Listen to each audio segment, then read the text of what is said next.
When the transport plane touched down on the volcanic ash runway at Chidori Airfield on that sweltering day in mid-June 1944, Lieutenant General Tadamichi Kuribayashi found himself stepping into what he already understood would be his tomb.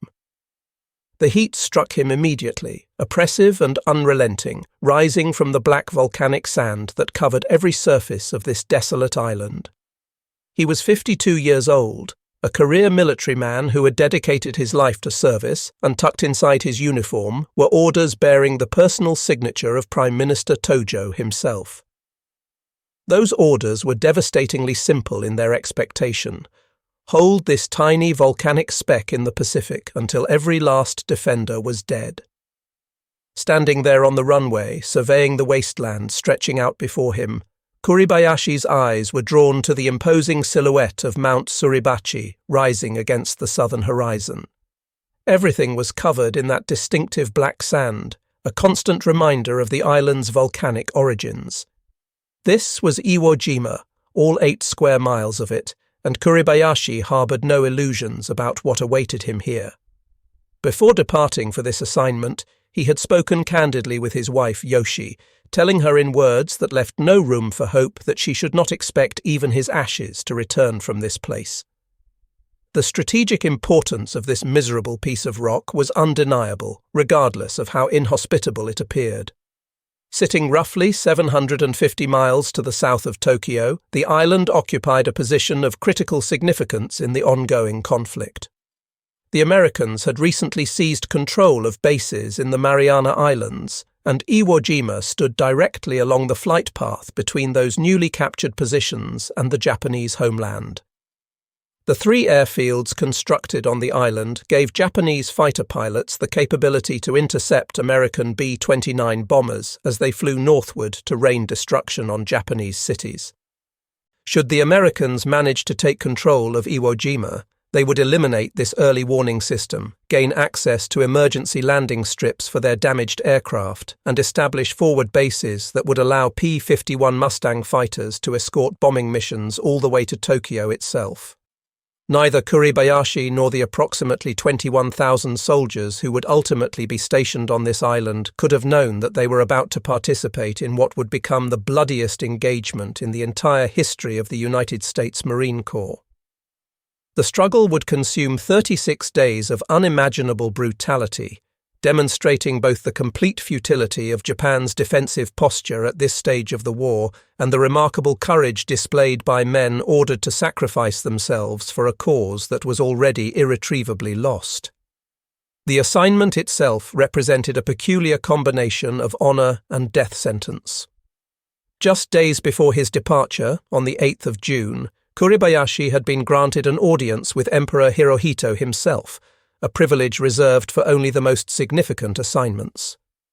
Yet scholars like Kumiko Kakehashi have suggested that Kuribayashi may have been intentionally chosen for what military leadership fully understood would be a suicide mission. The general had accumulated powerful enemies among the ultranationalist factions that dominated Japanese military thinking at this point in the war.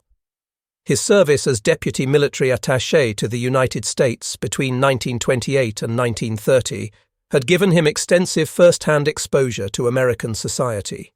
He had travelled widely across the country, studied at Harvard University, and observed American industrial capacity with his own eyes. In letters home to his wife, he had written with uncomfortable honesty that the United States was the last nation on earth Japan should consider fighting, noting that its industrial potential was enormous and its people were energetic and adaptable.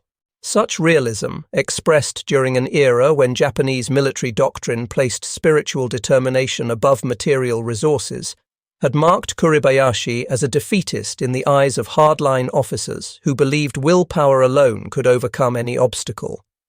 Despite his private misgivings about Japan's prospects in this war, Kuribayashi approached his new assignment with the professionalism and innovative thinking that had characterized his entire career.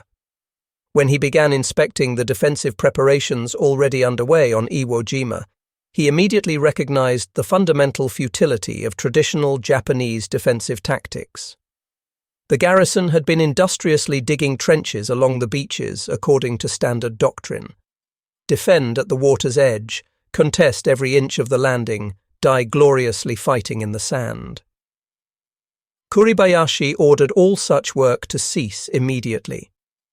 He had carefully studied the American amphibious assault on Tarawa, where Japanese beach defences had been systematically obliterated by naval gunfire before the first Marine ever set foot on shore. He had analysed the catastrophe at Saipan, where futile banzai charges had thrown away thousands of Japanese lives without meaningfully delaying American victory. Iwo Jima would be different. Kuribayashi intended to implement a revolutionary defensive strategy based on fortified positions constructed deep underground, designed to survive even the heaviest bombardment and inflict maximum casualties over an extended period. Rather than wasting lives contesting the beaches, he would allow the Americans to come ashore, draw them inland away from naval gunfire support, and then destroy them from prepared positions that no amount of shelling from ships or bombing from aircraft could reach. He immediately ordered his engineers to begin construction of an elaborate system of underground fortifications, taking advantage of the island's natural caves and the properties of volcanic rock. Fully 1/4 of the entire garrison was assigned to excavation duty, a massive allocation of manpower that drew immediate criticism from subordinate officers who believed soldiers should be training for combat rather than labouring like miners. According to his former chief of staff, Kuribayashi frequently emphasized to anyone who would listen that America's productive capacity exceeded anything they could imagine, that Japan had initiated conflict with a truly formidable adversary, and that they must prepare themselves accordingly. The engineering undertaking that unfolded over the subsequent months represented one of the most sophisticated defensive fortification projects anywhere in the Pacific Theatre. Mining engineers were brought from Japan specifically to design the underground network, creating detailed blueprints for tunnels at multiple levels to ensure adequate ventilation and minimize the devastating effects of explosions near entrance points. By the time February 1945 arrived, Japanese engineers had excavated roughly 18 kilometers of interconnected tunnels linking defensive positions across the entire island. Soldiers detailed to tunnel construction worked in temperatures ranging from 30 to 50 degrees Celsius, as the volcanic rock radiated intense heat that transformed underground passages into suffocating ovens. Men collapsed regularly from heat exhaustion and dehydration. Water remained critically scarce throughout the construction period, with supplies limited to whatever could be transported by submarine or by surface vessels brave enough to run the gauntlet of American submarine patrols. The northern slope of Mount Suribachi alone contained several thousand yards of interconnected tunnels. The main command bunker, positioned in the northern highlands near the village of Kita, sat 20 meters beneath the surface and consisted of multiple chambers connected by 150 meters of passageways. This is where Kuribayashi established his war room and where he would direct the defense of the island.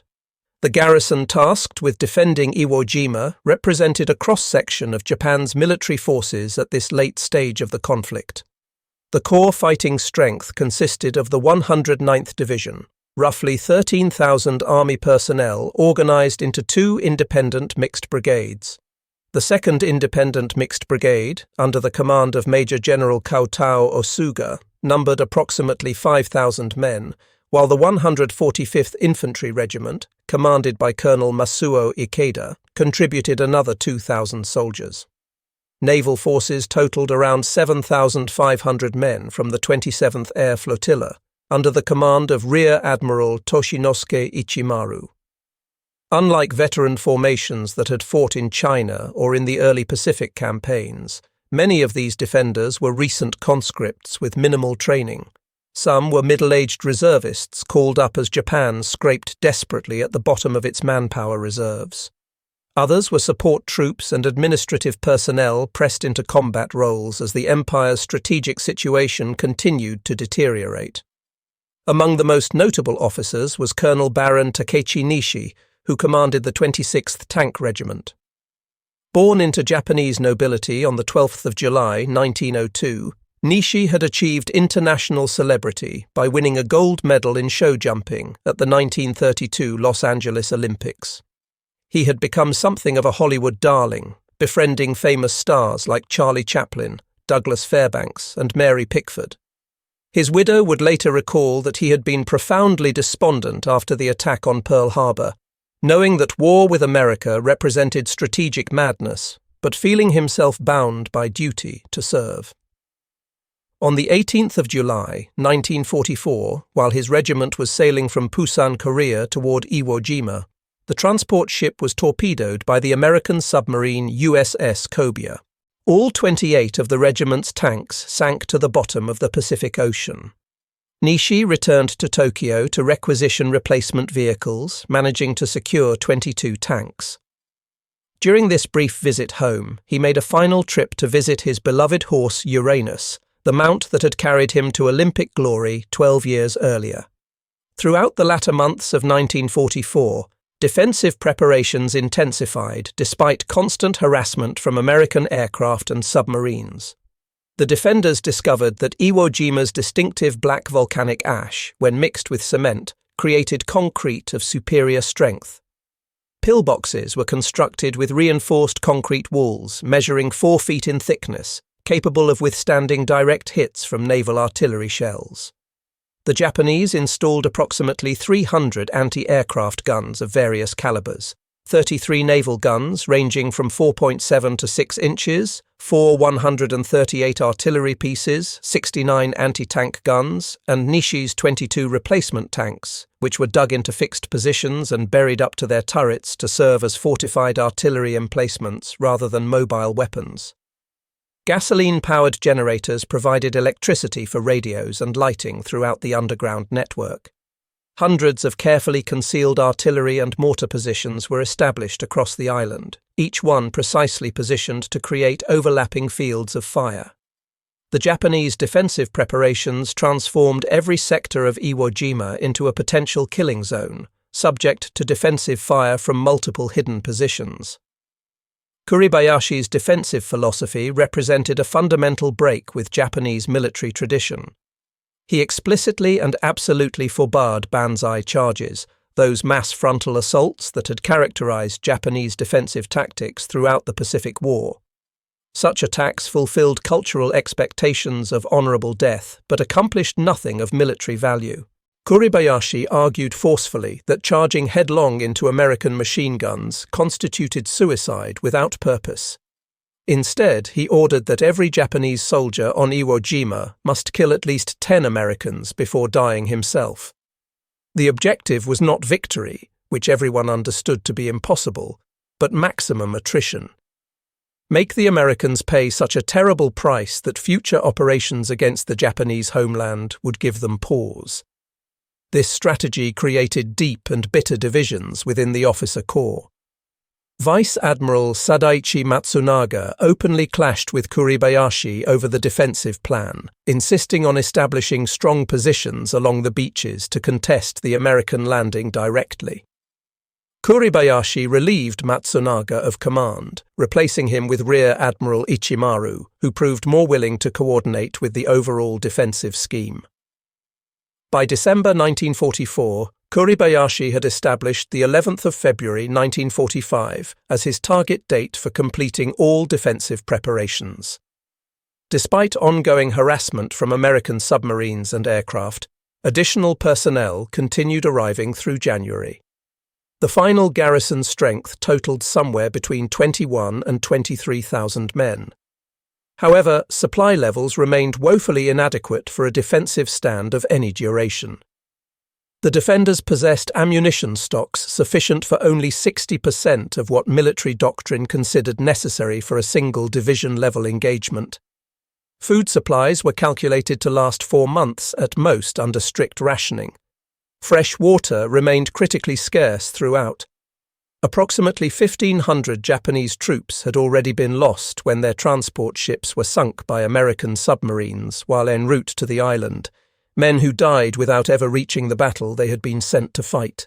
Life on Iwo Jima during the months before the invasion was characterized by constant labor, insufficient supplies, and mounting psychological tension. Soldiers lived in caves and tunnels, sleeping on bare volcanic rock, breathing air tainted with sulfur fumes. The island had earned its name from the volcanic gases that permeated everything, and there were no trees, no vegetation beyond scattered patches of scrub grass. The heat was relentless and inescapable. Men developed heat rashes, dysentery, and various tropical diseases. Medical supplies were limited even for basic treatment. Poor nutrition combined with unsanitary conditions took a terrible toll, with many soldiers dying of disease before American forces ever arrived. Yet Kuribayashi insisted on sharing every hardship with his men, refusing any special privileges that might have been accorded to an officer of his rank. According to former subordinates who survived the battle, General Kuribayashi regularly visited wounded enlisted men in the hospital, behavior virtually unheard of for an officer of the general staff. When water rations were reduced due to supply difficulties, Kuribayashi accepted the same limited allocation as the lowest-ranking private. His letters home during this period revealed a thoughtful man who loved his family deeply, worried constantly about their future in an increasingly desperate Japan, and accepted his own death as a necessary sacrifice. Writing to his wife Yoshi in November 1944, he told her bluntly that she must not expect his survival, that the enemy would land on the island soon, and that once they did, the garrison would follow the fate of defenders on other islands. These words demonstrated beyond any doubt that Kuribayashi harbored absolutely no illusions about his fate or the battle's ultimate outcome. Beginning on the 15th of June, 1944, American B-24 and B-25 bombers raided the island for 74 consecutive days, the longest pre-invasion bombardment conducted anywhere in the Pacific War. These attacks cratered the airfields and destroyed every surface structure, but had limited effectiveness against the underground fortifications that represented the true strength of the defense. American intelligence assessments severely underestimated both the sophistication of the defensive preparations and the actual garrison strength. Reconnaissance photographs showed cratered airfields and destroyed buildings, leading planners to conclude that months of sustained bombing had significantly degraded Japanese defensive capabilities. Intelligence estimates suggested the garrison numbered perhaps 13,000 to 15,000 troops, well below the actual strength.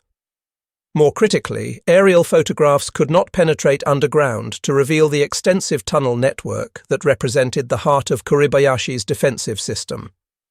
The 16th of February, 1945, marked the beginning of the final assault phase.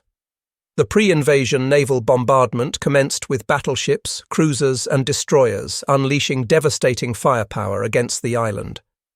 Major General Harry Schmidt of the Marine Corps had requested 10 full days of heavy bombardment prior to the landing, but received authorization for only 3 days, and even that limited bombardment was impaired by poor weather conditions. The Japanese defenders took shelter deep in their tunnels, waiting out the storm of steel raining down on the surface. On the 17th of February, 12 LCI gunboats moved close to shore to provide fire support for underwater demolition teams working to clear beach obstacles. The Japanese, who had been hiding in their positions during the bombardment, suddenly emerged and opened fire with everything available. The gunboats were devastated by the concentrated fire, with LCI 449 sunk outright and several others severely damaged. Total casualties among the gunboat crews reached 170 men. However, the sacrifice was not entirely in vain, as the Japanese response revealed the locations of many previously hidden defensive positions. This allowed the battleships Tennessee and Idaho to move within 2,500 yards of shore on the 18th of February to systematically pulverize specific identified targets with devastating accuracy. Inside the tunnels, the experience of the bombardment tested the defenders' endurance and sanity. The mountain itself seemed to shake with each massive impact. Dust and debris fell constantly from tunnel ceilings, threatening collapse. Men prayed, sat in silence, or wrote final letters to families they knew they would never see again. The Americans fired approximately 22,000 shells at Iwo Jima during the pre-invasion bombardment, each one serving as a reminder of the industrial might arrayed against them. Yet Kuribayashi's defensive strategy proved fundamentally sound. The underground positions survived largely intact, ready to spring to life once the Americans came ashore. At 1 minute before 9 in the morning on the 19th of February, 1945, the first wave of Marines from the 4th and 5th Marine Divisions hit the beaches. The amphibious tractors seemed endless, wave after wave approaching the shore in precise formation. Offshore, the support fleet stretched to the horizon, hundreds of ships representing an assembly of naval power beyond anything the defenders had ever witnessed. Landing craft struggled through heavy surf onto steep beaches. Marines jumped from their tractors and immediately sank ankle-deep into loose volcanic sand that made every movement exhausting. The volcanic ash was so soft and loose that vehicles floundered, unable to gain traction, some becoming completely stuck. Kuribayashi's orders had been explicit and were followed precisely. Let them land, let them pack the beaches with men and equipment, and then open fire with everything at once. For nearly 30 minutes, Marines advanced inland with surprisingly light resistance, enough to encourage some to hope this might be easier than expected. Then Kuribayashi gave the order to commence firing. Every artillery piece, every mortar, every machine gun position that had remained silent suddenly opened fire simultaneously. The beaches instantly became a killing zone.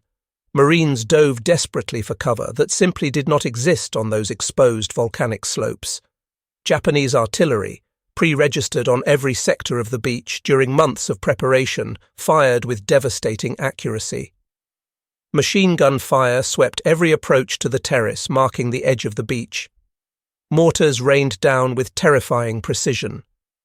By the end of that first terrible day, approximately 30,000 Marines had landed, establishing a beachhead that stretched across the width of the southern end of the island. They had succeeded in cutting Mount Suribachi off from the rest of the island's defences, but the cost had been tremendous. Over 500 Marines had been killed and more than 1,800 wounded on just the first day alone, casualty figures that shocked commanders who had expected lighter resistance. That first night, Marines dug in and prepared for the massive banzai charges that had characterized previous Pacific battles. Officers briefed their men to expect suicidal nighttime attacks, the kind that had become the trademark of Japanese defensive tactics. But Kuribayashi's orders explicitly forbade such attacks, and his discipline held. The night passed with only minor probing attacks designed to gather intelligence rather than to seek glorious death. Marines were confused by this deviation from expected Japanese behavior, but grateful nonetheless. The battle for Mount Suribachi began in earnest on the 20th of February. The 28th Marine Regiment started the slow, brutal process of reducing the Japanese defences on the mountain, which rose 550 feet above the southern tip of the island. Marines advanced yard by bloody yard, using flamethrowers to clear bunkers, explosives to collapse tunnel entrances, grenades to kill defenders holed up in pillboxes. The Japanese fought from carefully prepared positions, falling back through connecting tunnels when positions became untenable, then emerging to fight again from new angles. Colonel Kanehiko Atsuchi, commanding the Mount Suribachi garrison of approximately 1,800 men, conducted the defence with considerable skill and determination, making the Americans pay for every foot of ground. By the 23rd of February, after 3 full days of continuous fighting that consumed the lives of hundreds of Marines and thousands of Japanese defenders, a Marine patrol finally reached Suribachi's summit. They raised a small American flag at 20 minutes past 10 in the morning, triggering cheers from Marines across the entire beachhead who could see the flag flying from that dominant terrain feature. Later that same day, a second patrol brought a larger flag to replace the first one, which had been taken as a souvenir. Associated Press photographer Joe Rosenthal captured this second flag raising in what would become one of the most iconic and widely reproduced images of the entire Second World War. But for Japanese defenders remaining in the extensive tunnel network beneath the mountain, the flag flying overhead meant only that their battle would continue underground, in darkness and isolation. Isolated groups of soldiers would continue fighting in the Kuribayashi tunnel complex for weeks after the mountain's surface had been declared secured, emerging at night to fight and scavenge before retreating back into the depths. The main Japanese defensive positions lay in the northern part of the island, where Kuribayashi had concentrated his greatest strength in terrain that heavily favoured the defender. The northern highlands consisted of broken ground cut by ravines, rocky ridges, and countless caves that had been transformed through months of labour into an engineered killing zone with mutually supporting defensive positions. Marines gave the various northern strongpoints names that reflected the horror of fighting there. The Meat Grinder, Turkey Knob, Hill 382, the Amphitheatre, Bloody Gorge.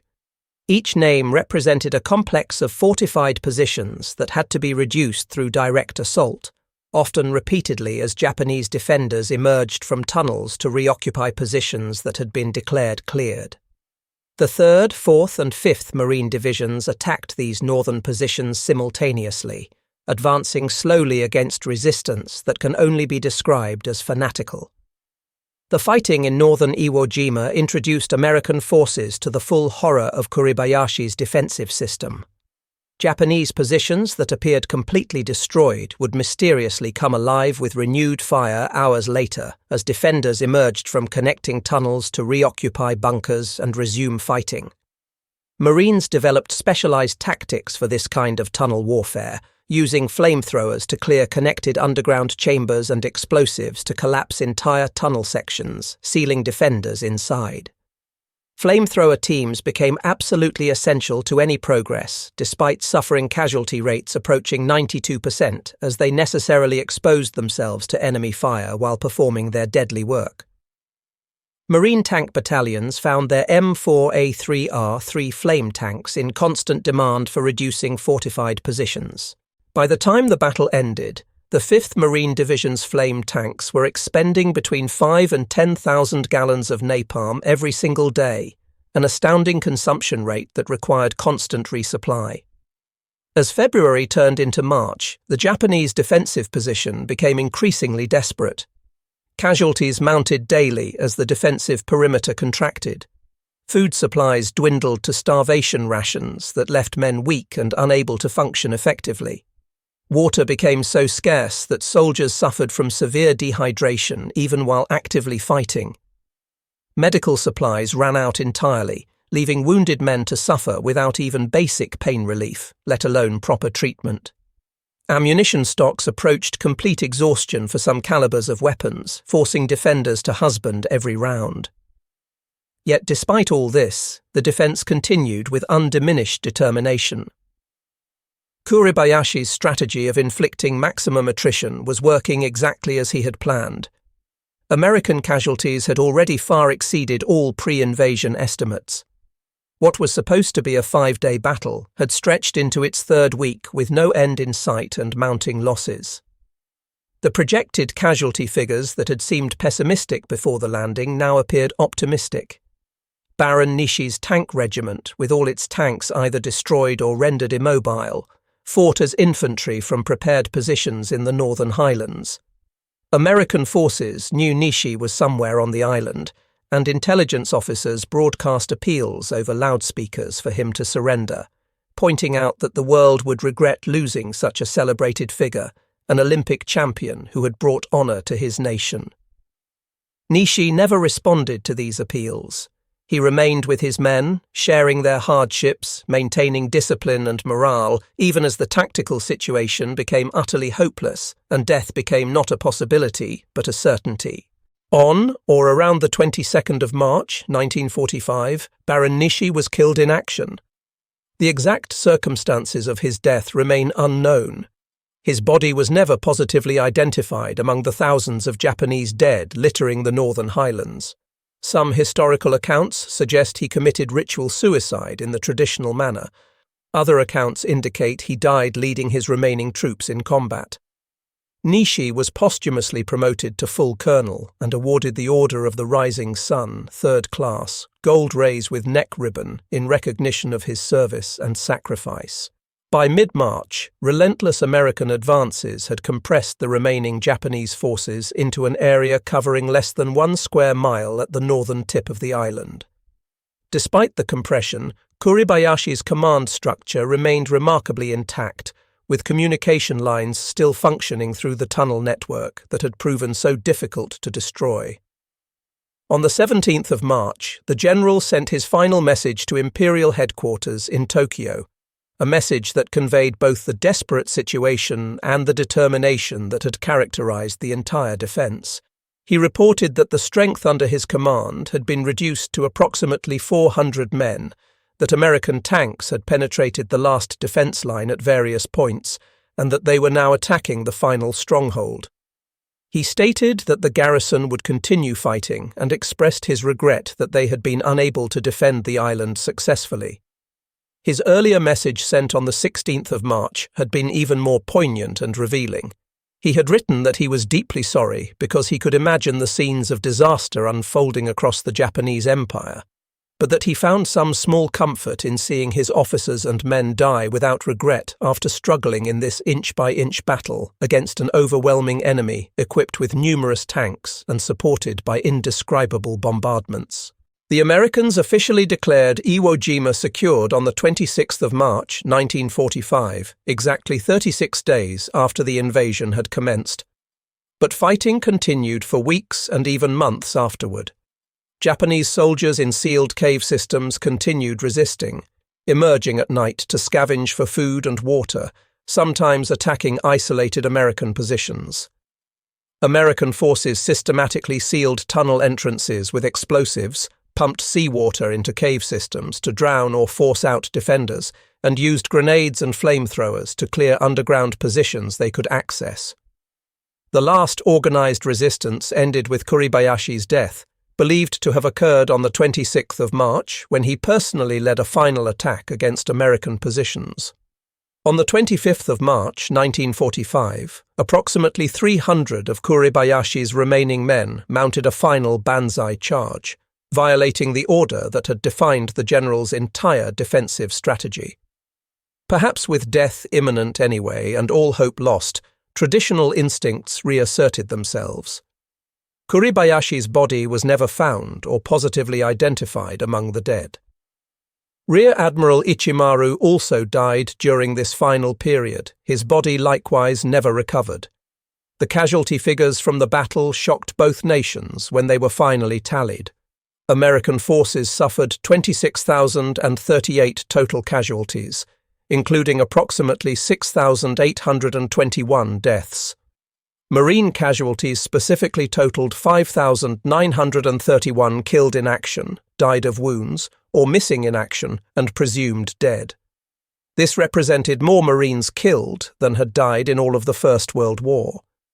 An additional 209 deaths occurred among Navy corpsmen and surgeons assigned to Marine units. Approximately 19,217 Marines were wounded, many grievously. This represented the only major Pacific battle where American casualties exceeded Japanese casualties in raw numbers, though Japanese combat deaths were still approximately 3 times the American death toll. For Japan, the cost was even more catastrophic in its completeness. Of approximately 21,000 defenders, only 1,083 survived the battle. A mere 216 were captured during actual fighting, with the rest emerging from caves and tunnels in the weeks and months that followed, as starvation and thirst made continued resistance impossible. 2 Japanese soldiers remained in hiding until the 6th of January, 1949, nearly 4 full years after the battle had ended, finally surrendering after years of living in the tunnel system in conditions that defy imagination. The strategic value of Iwo Jima ultimately justified the terrible cost, though this assessment remained controversial for decades. By the time the war ended, 2,251 B-29 bombers had made emergency landings on the island, saving an estimated 24,761 airmen who would otherwise have ditched in the Pacific Ocean or crashed attempting to reach bases in the Marianas. The first B-29 to make an emergency landing was the aircraft named Dynamite, which touched down on the 4th of March 1945, while fighting still raged across the Northern Highlands. P-51. Mustang fighters based on Iwo Jima began escorting bombing raids all the way to Tokyo and other Japanese cities, dramatically reducing bomber losses. The island also served as a base for air-sea rescue operations, allowing much faster response to downed air crews throughout the region. The Battle of Iwo Jima produced 27 Medals of Honor, more than any other single battle in Marine Corps history, with 13 of those awards made posthumously. Fleet Admiral Chester Nimitz, commenting on the extraordinary nature of the fighting, made his famous observation that among the Americans who served on Iwo Island, uncommon valor was a common virtue, words that have been quoted countless times since. The battle conclusively demonstrated that Japanese forces could inflict terrible casualties even when facing overwhelming American material superiority and numerical advantage. Kuribayashi's innovative tactics showed that determined defenders fighting from well-prepared positions could extract a truly horrific price from attackers regardless of the attacker's advantages.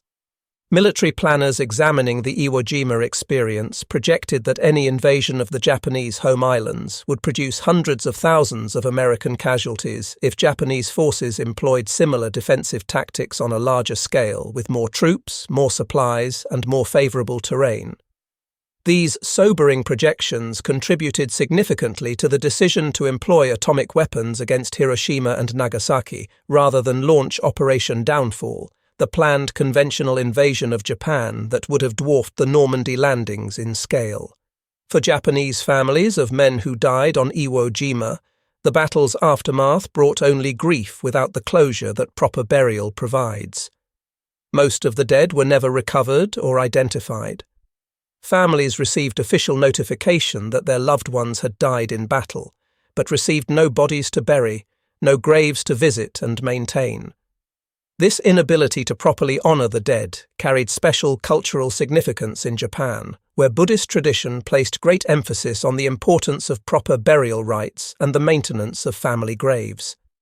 Even decades after the war ended, Japanese search teams continued recovering remains from Iwo Jima's extensive cave systems. The remains of more than 10,000 Japanese soldiers still rest somewhere under the island's volcanic soil, their final resting places unknown. In the immediate post-war years, the Battle of Iwo Jima remained largely forgotten or ignored in Japan. The nation was consumed with the overwhelming task of rebuilding from total defeat, processing the horror of the atomic bombings and the firebombing campaigns that had killed hundreds of thousands of civilians. The strategic bombing campaign overall had killed approximately 900,000 Japanese civilians. The atomic bombings of Hiroshima and Nagasaki alone killed an estimated 200,000 people. In this context of almost incomprehensible national catastrophe, Iwo Jima was simply one more disaster in a year filled with unprecedented suffering and loss. Decades later, historians and filmmakers began seriously examining the battle from the defenders' perspective, giving voice to experiences that had been largely ignored. In 1970, Yoshi Kuribayashi, the general's widow, represented Japanese families of war dead at a special luncheon in Tokyo attended by American veterans. In a speech that moved many to tears, she thanked them for their expressions of friendship and received a standing ovation from men who had fought against her husband's forces. She later attended both the 1985 and 1995 reunions of honor hosted on the island itself, events designed to promote reconciliation between former enemies. The 1985 reunion of honor brought together former enemies as old men, their wartime hatred mellowed by decades of peace and the perspective that comes with age. They walked battlefields together, visiting places where they had desperately tried to kill each other 40 years earlier. Japanese veterans showed American Marines the tunnel systems they had defended, explaining their tactics and the conditions they had endured. American veterans explained their methods for reducing these defenses, the terrible casualties they had suffered. The meetings were intensely emotional, marked by tears, embraces, and shared prayers for all the dead, regardless of nationality. Veterans from both sides spoke of finding a measure of peace through this reconciliation. Similar reunions continued at 5-year intervals for decades, building bridges between former enemies and demonstrating that even the most brutal conflicts can eventually give way to friendship and mutual respect. The physical island itself has changed remarkably little since 1945, preserved largely in its battle-scarred state as a memorial to all who fought there. Today it is officially known by its Japanese name, Iwo-to, though the name Iwo Jima remains more familiar internationally. Civilian access is severely restricted, allowed only for special memorial services attended by aging veterans and families of the fallen. The Japan Maritime Self-Defense Force operates a small naval air facility on the island. The United States Navy occasionally uses the airfield for carrier landing practice exercises. But mostly, Iwo-to remains a memorial to the dead, a place where thousands of Japanese soldiers remain entombed in sealed caves, where American and Japanese monuments stand side by side honoring those who fought and died there. Modern historians examining the battle with access to documentary sources from both sides have reached generally consistent conclusions about its significance. Tactically, the battle provided a textbook demonstration of the effectiveness of defense in depth when properly implemented by skilled commanders. Kuribayashi's innovative strategy inflicted maximum casualties and prolonged the battle far beyond American expectations, transforming what military planners had confidently expected to be a 5-day operation into a 36-day ordeal that consumed lives at an appalling rate. Strategically, the island's subsequent value as an emergency landing field and fighter base did justify its capture from a purely military perspective, though debate continues regarding whether the benefit was truly proportionate to the staggering cost in lives. The battle showcased American industrial might and logistical capability, the ability to bring overwhelming force to bear on a tiny objective. Simultaneously, it demonstrated Japanese tactical skill, remarkable engineering prowess, and the extraordinary determination of defenders fighting from well-prepared positions even when facing certain death. Cultural memory of Iwo Jima differs markedly between the United States and Japan, shaped by different national experiences of the war. In America, the battle holds iconic status in military history, exemplified by Rosenthal's famous photograph and the Marine Corps War Memorial in Arlington, Virginia, which recreates that image in bronze. Every Marine learns about Iwo Jima during basic training, studying the battle as an example of Marine Corps values and fighting spirit.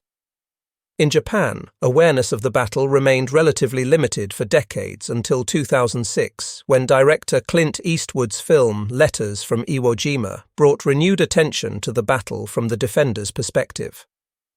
The film, shot entirely in Japanese with Japanese actors, attempted to present the battle through Japanese eyes rather than through the American perspective that had dominated previous cinematic treatments. The film drew heavily on General Kuribayashi's published letters and the book So Sad to Fall in Battle by Kumiko Kakehashi, bringing the general's story to international audiences. Tactical innovations developed and refined during the Battle of Iwo Jima influenced military doctrine for decades afterward. Combined arms tactics integrating infantry, armour, artillery and air support became standard practice. The critical importance of specialised weapons for reducing fortified positions was recognised and led to doctrinal changes. Tunnel warfare techniques developed at terrible cost on Iwo Jima would be employed in later conflicts, particularly during the Vietnam War, where the Viet Cong employed similar underground defensive systems that proved extraordinarily difficult to neutralize. The battle demonstrated conclusively that even overwhelming firepower and numerical superiority could not eliminate the fundamental need for infantry to close with and destroy enemies fighting from fortified positions. There were no shortcuts, no technological solutions that could substitute for men willing to advance into enemy fire. General Kuribayashi's letters written from Iwo Jima as the American invasion approached provide unique and deeply moving insight into his state of mind. His correspondence with his wife Yoshi and his children revealed a man who loved his family deeply, accepted his own death as inevitable and even imminent, and hoped desperately that his sacrifice and that of his men would somehow protect them and provide them with a few more days of safety. In one particularly poignant letter, he expressed the philosophy that sustained him through those final terrible months.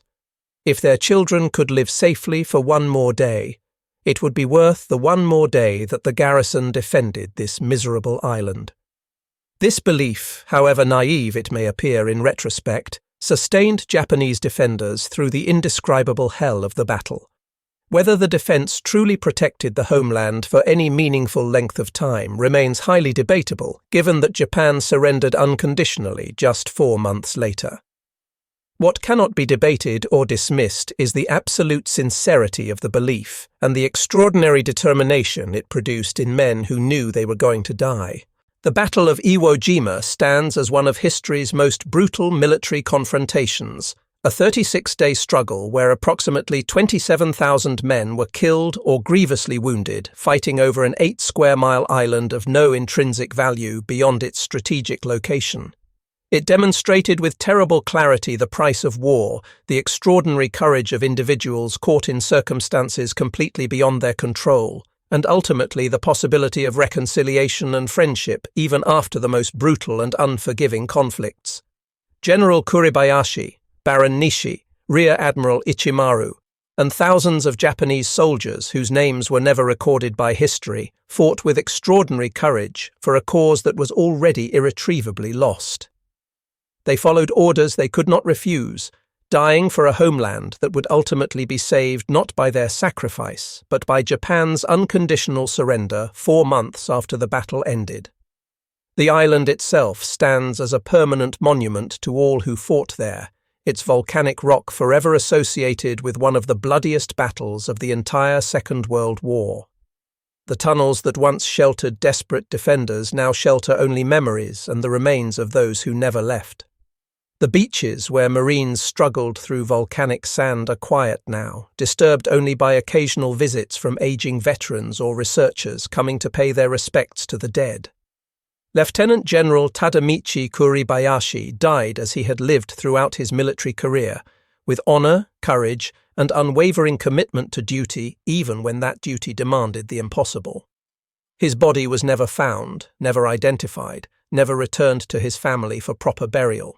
But his legacy endures in the letters he wrote to his wife and children, in the profound respect accorded him by American Marines who fought against his defensive genius, and in the example he set of a commander who shared every hardship with his men and never asked them to endure anything he would not endure himself.